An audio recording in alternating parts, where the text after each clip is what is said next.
You've arrived. I'm on the road again. I'm back in Kamloops at the Home Depot. I think it's finally time to spice this place up a bit. Add some different colors. I got this lighter color for up top. Then down below, I'm going to do it all in teal. Leave all the drawers in the dark gray. But just going to work away on this for a bit. Then there's an area north of here that I've never visited before. So afterwards, we'll go check that out and see what there is to find.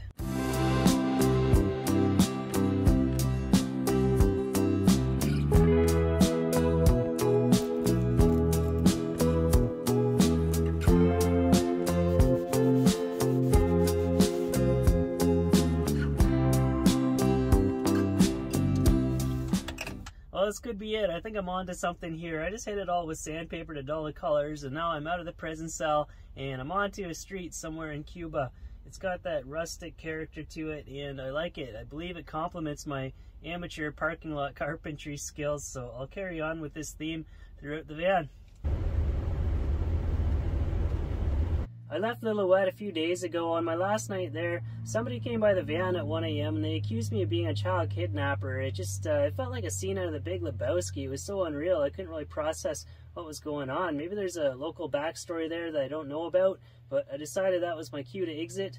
Then my first night back in Kamloops, the police came by the van at 3 a.m., got questioned, the whole works. So I've been on a pretty good streak lately. I use iOverlander to find places to sleep, and this is the first time that it's ever led me astray like this. But I'm on the road again. I'm headed north. I've never been in this area before. I guess this is like the back range of the Columbia Mountains, and there's not too much snow, so I flagged off a few summits that I'll give a shot. Maybe we can have some success out here. But as I'm driving, I'm going to do a Cuban themed slow cook Ropa Vieja. I've never had this before, so let's give it a shot.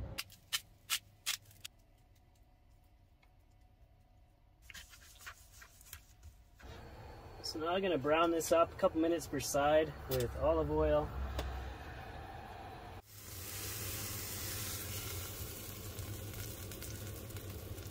And add in the onions and garlic.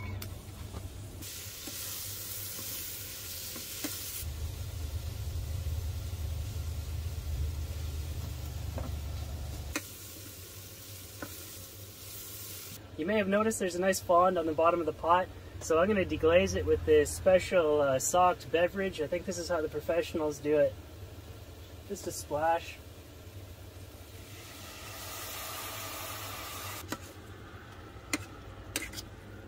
Now I'm going to add in some tomato sauce and also some chicken broth. So I've just brought this up to a simmer, and now I'm going to transfer it over into the slow cooker. And now just put the flank steak right in there. Let it swim around and absorb all these flavors. So I think we'll give that about 4 or 5 hours on low. We'll just have to keep an eye on it. When it's tender enough to pull apart, then it is ready to go.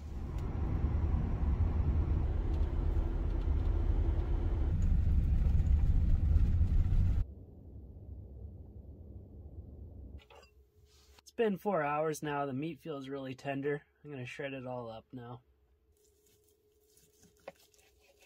Let's add this back into the slow cooker with some red pepper. I gotta cook up some rice for this too, so while that cooks, we'll just let this soak up some more flavor.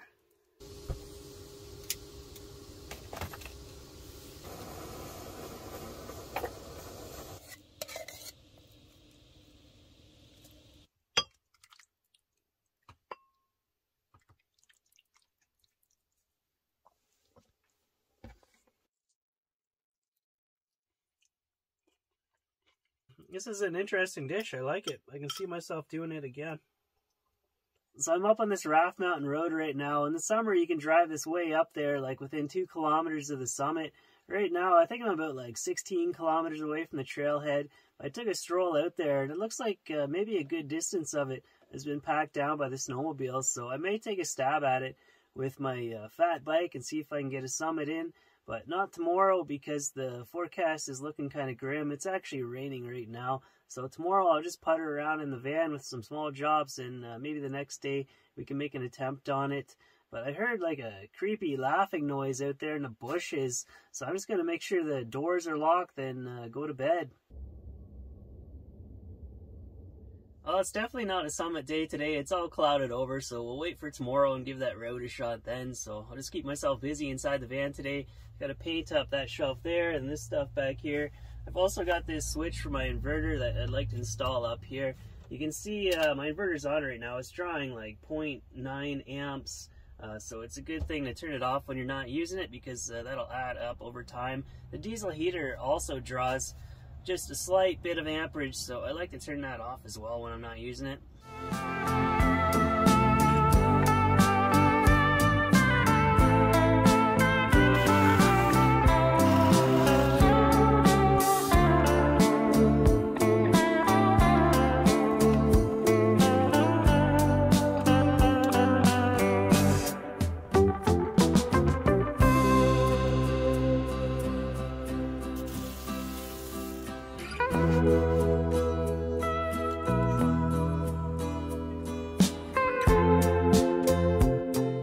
I'm going to paint this side now. I've been trying to break the painting up into smaller portions. Even with the ventilation on, it's easy to get overwhelmed by the fumes in here. Sometimes I feel like I'm going to get sucked out of the roof vent myself.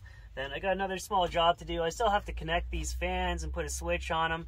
The charger throws off a lot of heat, so I need to vent out that area. I've got another grill ordered. I'm just waiting for it to arrive.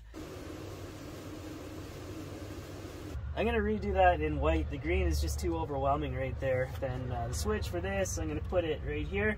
It'd be nice to have this up on the dash because I only need this while I'm driving, but I don't feel like running wires quite that far.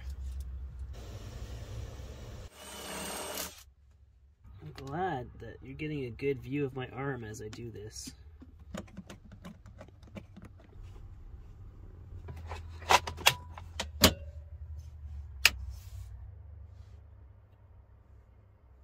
Nice. So that's a day in the life inside that creepy white cargo van that's been parked down the street all day long. The clouds have cleared off Raft Mountain and the forecast tomorrow looks good. So I'm going to head up there now, get my bike ready, get my bag packed so I can hit the trail early tomorrow morning.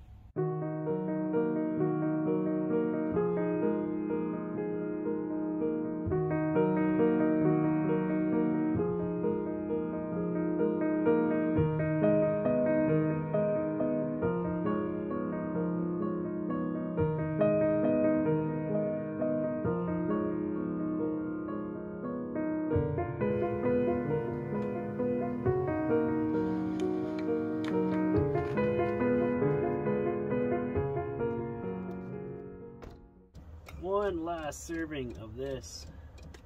It's time to start figuring out the next slow cook. So tomorrow morning, Raft Mountain. I'm going to be pushing my bike like the whole way up there, but at least the way out will be fun. For trips like this, it'd be real nice to have an electric motor on that bike. It's something that I've been thinking over for a long time, but tomorrow I walk and push.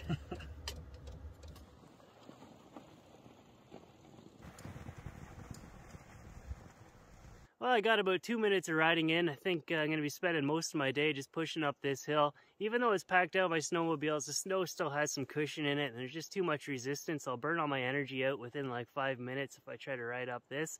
So we just have to be patient and walk.